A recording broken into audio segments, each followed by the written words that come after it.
Anyway, let's talk about that part I forgot to mention when Crazy Carl interrupted me. Apollo and Daphne is an old Greek myth that goes like this. Apollo is making fun of Eros, better known as Cupid, when Cupid shoots him in the heart with a gold arrow. This causes Apollo to fall in love with the first woman he sees, which happens to be Daphne, a nymph whose father is the god of rivers, who Cupid shoots with a lead arrow which makes her repulsed by Apollo.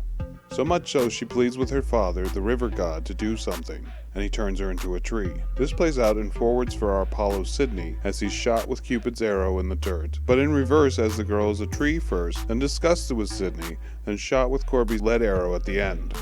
It's a tale which mirrors itself going forwards and backwards at the same time. And this influence of Corby's only leads to Sydney going completely insane.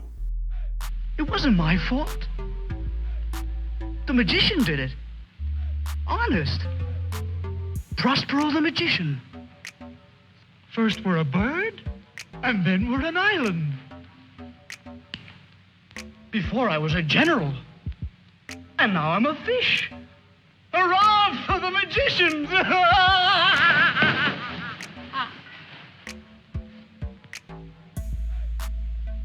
The river.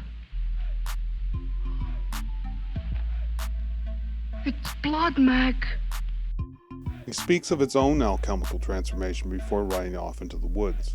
Again going through the process of the four elements: bird for air, and also the plane they crashed in; island for land, and also the environment they consider themselves to be in; the general for fire as the decision maker and also the reason for their actions in the near future; and fish for water, and the raft he eventually finds himself to be on, before blaming everything on the magician. Or ether, the fifth element that is omnipresent. Much like the magician pulls together these elements to succeed in casting his spell. Sydney now sees life in a different way. Just as he describes the river to now be blood, he sees now what Sora blatantly misses: the combination of the four elements by the magician to cause great change. Kyrie and Corby are both throwing away the land they're in, causing nothing but chaos and destruction as they do. In order to leave with no other goal in mind, they sacrifice all else for this sole purpose.